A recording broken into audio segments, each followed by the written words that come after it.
खबरदार रहने के लिए चैनल को सब्सक्राइब करें और प्रेस करें बेल आइकन।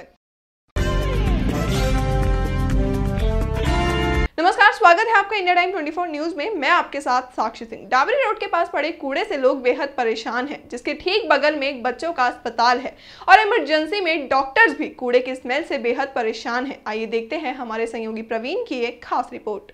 स्वच्छ भारत मिशन के मुंह पर तमाचा मारती ये तस्वीरें डाबड़ी मोड़ पर बने डंपिंग जोन की हैं। ये वार्ड नंबर 30S का डंपिंग जोन है। पूरी वार्ड का कूड़ा यहाँ पटक दिया जाता है, लेकिन ये कूड़ा यहाँ कई दिनों तक पड़ा रहता है, ये कहना है यहाँ के स्थानीय निवासियों का। नमस्कार, आप देख रहे हैं इंडिया टाइम 24 न्यूज़। आपके साथ मैं हूँ प्रवीण।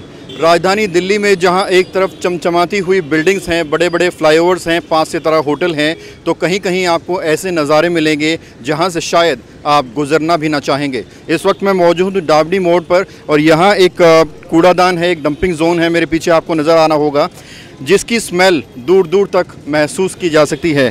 ये पीछे एक कूड़ादान है जिससे लोग बेहद परेशान हैं और लोगों का कहना है कि कई वर्षों से यहाँ यही नज़ारा बना हुआ है और स्थानीय लोग कह रहे हैं कि इतनी बीमारियाँ यहाँ से फैल रही हैं। और ध्यान देने वाली बात यह है कि इसके ठीक बगल में एक बच्चों का हॉस्पिटल है, दादादेव हॉस्पिटल। वहाँ मैं अपने कैमरामैन से कहूँगा हमारे दर्शकों को दिखाएं, जहाँ छोटे बच्चों का इलाज किया जाता है। वहाँ सैकड़ों बीमारियाँ बच्चे अपने साथ लेकर जाते हैं और हमने अंदर डॉक्टरों से भी हम लोग बात करेंगे और उससे समझने की कोशिश करेंगे कि उनको क्या कुछ दिक्कतें आ रही हैं और कितनी तरह की बीमारियाँ इस तरह के नज़ारे से फैलती है। और एक और चीज़ यहाँ ध्यान देने वाली है, यहाँ एक कूड़ा घर भी बना हुआ है। इस कूड़ा घर में आपको कहीं भी कूड़ा नहीं नज़र आ रहा होगा। यहाँ गाय भैंस आपको नज़र आ रही हैं जो तमाम तरह की बीमारियाँ लेकर अपने साथ घूमती हैं, लेकिन कूड़ा जो आपको नज़र आएगा वो सड़क के ऊपर नज़र आएगा, इसके ठीक बगल में। और लोगों का कहना है कि संडे को यहाँ पर जो हालात होते हैं वो ये होते हैं कि कूड़ा दूर दूर तक फैल जाता है। और बारिश का मौसम चल रहा है और इस मौसम में आप खुद अंदाज़ा लगा सकते हैं कि कितनी तरह के मच्छर और बीमारियां यहाँ से फैलती होंगी। लाखों लोगों का आना जाना यहाँ से लगातार बना रहता है। सुबह बच्चे यहाँ से स्कूल के लिए निकलते हैं और जो भी कोई यहाँ से गुजरता है उसे यहाँ की इस स्मेल से रूबरू होते हुए गुजरना पड़ता है। यहाँ बने कूड़ा घर पर जब हमारी नजर पड़ी तो यहाँ गाय माता ने दर्शन दिए। वो गाय माता जिसकी हिंदुस्तान में पूजा की जाती है, वो गाय माता जिसकी हत्या के शक में नरसंहार तक हो जाता है, वो गाय माता कूड़ा घर में खाना तलाश रही है। हमें इतनी समस्या होती है, हमारे कस्टमर जो आते हैं वो नाक पर रुमाल लेके चलते हैं। जैसे मैं खड़ा हूँ यहाँ पर, खड़ा होना दुश्वार हो गया है। दुकान में आते हैं, हमसे पूछते हैं जी ये क्या किस चीज़ की बदबू आ रही है। हम जवाब दे के थक जाते हैं उनको कि भाई ये सामने कूड़ेदान है हमारे, उसकी दिक्कत है। वो लोग कहीं से भी आए, दूसरी जगह से आते हैं, सागरपुर से आते हैं, दुर्गा पार्क से आते हैं, डाबड़ी से आते हैं, लेकिन यहाँ पे बिना रुमाल के हमारी दुकान तक में नहीं बैठ पाते। हम दुकानदार लोग बहुत परेशान हैं इस चीज़ से। ये तो आप लोग खुद ही देख रहे हैं, हम क्या बोलें इसमें। जो कूड़ा कचरा यहाँ पड़ा हुआ, मैं यहीं गाँव का रहने वाला हूँ और हम बचपन से देखते आ रही, जब से ये बना है इतनी गंदगी मेरा ख्याल हमने कभी नहीं देखी अपनी इसमें। पहले बहुत अच्छा सफाई था, लेकिन अब ये कूड़ादान आप खुद देख लो, हॉस्पिटल नज़दीक है और कितनी बीमारी है, मामले किससे मतलब कितना वो होगा, हमें बहुत परेशानी हो रही है हमें इससे। सर यहाँ पे कूड़े की सफाई पिछले 2-3 साल से कूड़ेदान की सफाई होने का नाम नहीं है यहाँ पे। और संडे को तो खास करके यहाँ पे इतना बुरा हाल हो जाता है कि आप इस रोड से नहीं गुजर सकते। बाकी दिनों का हाल आपके सामने है सर। वर्किंग डे में भी ये हाल है कि यहाँ पे सफाई जो है सिर्फ नाम के लिए होती है। सुबह एक आधी गाड़ी निकाल ले जाते हैं, बाकी यहीं पे छोड़ जाते हैं। बोला है कई बार, वो एक दूसरे पे टाल देते हैं। कोई ये कहता है PWD के अंडर आता है, कोई MCD के अंडर आता है।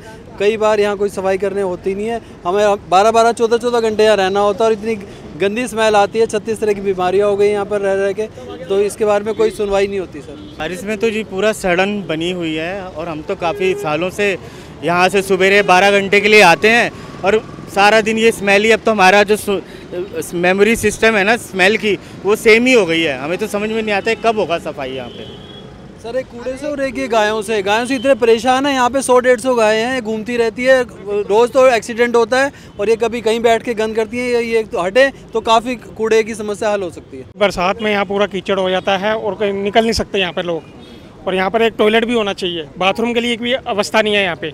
इस डंपिंग जोन के ठीक बगल में है बच्चों के अस्पताल की इमरजेंसी, जहां मासूमों की एक बीमारी का इलाज तो किया जाता है, लेकिन इस कूड़े से वो सैकड़ों बीमारियां अपने घर लेकर जाते हैं। इस डंपिंग जोन के बगल में बनी बच्चों की इमरजेंसी में बैठे डॉक्टर्स कैसे इलाज कर पाते हैं, ये जानने के लिए हमने दादादेव हॉस्पिटल का रुख किया। हम लोग इस वजह से बहुत ज़्यादा परेशान हैं और यहाँ पर मतलब स्मेल के साथ साथ बहुत पीक स्मेल भी आती है और स्मेल के साथ साथ बहुत ज़्यादा मक्खियाँ, मच्छर, इन सब चीज़ों से हम बहुत परेशान हैं। इवन पेशेंट्स भी जो आते हैं फीवर की कंप्लेंट से आते हैं, लेकिन अब यहाँ आके उनको और भी ज़्यादा चीज़ें फेस करनी पड़ती हैं। विंडो खोलते हो तो स्मेल आती है, बारिश के टाइम में तो बहुत और ज़्यादा हो जाता है, ऊपर से रात को कीड़े वीड़े बहुत सारा, और पेशेंट्स को भी काफ़ी कंप्लेन होती है। इसके बारे में आपको बता दूं कि हमारी जनता, हम तो हैं ही, स्टाफ तो परेशान इससे, हमारी जनता असली दुखी है। हमारे यहाँ पे नवजात बच्चे और डिलीवरियाँ होती है हमारे यहाँ पे ऊपर वार्ड के अंदर। फ़िलहाल आप जो देख रहे हो यहाँ पे पूरा का पूरा आवारा पशुओं का इतना ढेर लग गया है यहाँ पे, और ये कूड़ा जिस तरह से फैला हुआ है, और इन दिनों में जबकि बारिश का मौसम है, मक्खी मच्छर एक तो वैसे ही ज़्यादा फैलते हैं, इसके कारण पूरा ये अस्पताल मक्खी और मच्छरों का घर बन गया है यहाँ पर।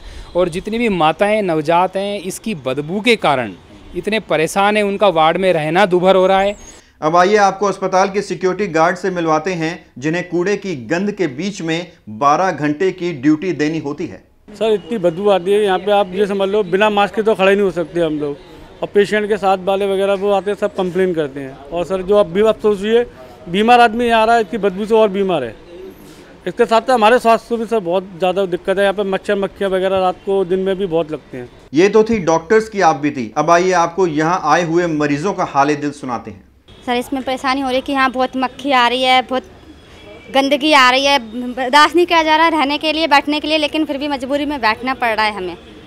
काफ़ी परेशान है, मजबूरी में हम लोग बैठे हैं, मक्खी ये लग रही है, कोई सफाई नहीं है, बदबू भी दे रही है, मजबूरी में हम लोग को बैठना पड़ रहा है।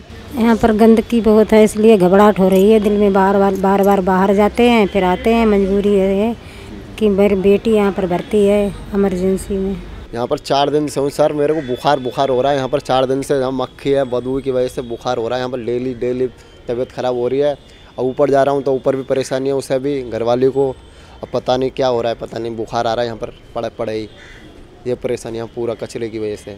सरकारें बदल गई, नेता बदल गए, मंत्री बदल गए, प्रधानमंत्री भी बदल गए, भारत में स्वच्छ भारत अभियान भी चला, दिल्ली में केजरीवाल की झाड़ू भी चली, लेकिन डावडी मोड़ के पास सैकड़ों बीमारियों को जन्म देता ये मंजर कई वर्षों से ऐसा ही है। इस पूरे मामले पर निगम पार्षद का पक्ष लेने के लिए हमने यहाँ की निगम पार्षद रेखा विनय चौहान के दफ्तर का रुख किया, तो आइए देखते हैं वहाँ से क्या जवाब मिला। नहीं, वो एक तो हमारा कूड़ा घर है, और कूड़ा घर ये वर्षों से है, कोई हमारे आने के बाद तो ये बना नहीं है, उससे पहले भी हॉस्पिटल भी था और ये सब था। लेकिन एक चीज़ कहूँगा, मोदी जी की टीम है ये, कंटिन्यू हम वहाँ से कूड़ा उठवाते हैं। अभी कहीं भी हमें जगह नहीं है, कहीं और हम शिफ्ट नहीं कर सकते हैं। और आप देखिएगा ना दिल्ली में कितना बुरा हाल है, निगम को पैसे नहीं मिल रहे। केजरीवाल जी जो बड़ी बड़ी बातें करते हैं, उन्होंने नगर निगम को पंगु बना दिया। गंदगी किस लिए फैलेगी? अगर जो निगम पार्षदों के पास स्टाफ के लिए निगम के पास सैलरी देने के नहीं होंगे, कौन सुनेगा पार्षद की? जब सरकार पैसे ही नहीं देगी, कर्मचारी को पैसे नहीं मिलेंगे, गाड़ियाँ उठनी है, कूड़ा उठना है, तो कूड़ा कैसे उठेगा? आप लोगों ने भी देखा होगा, हम लोग इनके केजरीवाल के घर पे आवास पे धरना कर दे के आए हैं कि हमें फंड दीजिए। अरे जो मूलभूत सुविधाएं हैं, जो जनता से जुड़ी काम हैं, वो निगम पार्षद के अंडर आते हैं। और निगम पार्षद के पास 10 रुपये का फंड नहीं मिलेगा, लोगों को पेंशन नहीं मिल रही है, सुबह महिलाएँ, गरीब महिलाएँ आ जाती हैं कि जी पैसे नहीं आ रहे, तनख्वाह नहीं मिल रही है। क्या कर रही है दिल्ली सरकार? तो आपने देखा कि किस तरह से विनय चौहान ने कहा कि वो नियमित रूप से कूड़ा उठवाते हैं। बेशक निगम पार्षद अपनी वार्ड्स को स्वच्छ रखते हों, लेकिन मौजूदा हालात का समाधान कैसे किया जाए, ये एक बड़ा सवाल है। दिल्ली सरकार कहती है एमसीडी फेल है, एमसीडी कहती है दिल्ली सरकार फेल है, प्रशासन सोया है, सिस्टम बीमार है और जनता में हाहाकार है। तो आपने देखा कि डावडी मोड़ पर पड़ा ये कूड़े का अंबार किस तरह से बीमार सिस्टम को बयां कर रहा है। हमने आपको ये कूड़े का नज़ारा दिखाया, हमने डॉक्टर से बात की, लोगों से बात की और यहाँ के निगम पार्षद के दफ्तर में भी हमने बात की। अब इस खबर का असर क्या होता है ये देखना होगा। कैमरा जर्नलिस्ट निखिल के साथ प्रवीण, इंडिया टाइम 24 न्यूज़। तो फिलहाल के लिए इतना ही। देश और दुनिया की तमाम बड़ी खबरों के लिए आप बने रहिए हमारे साथ और देखते रहिए इंडिया टाइम 24 न्यूज़। खबरों से खबरदार रहने के लिए चैनल को सब्सक्राइब करें और प्रेस करें बेल आइकन।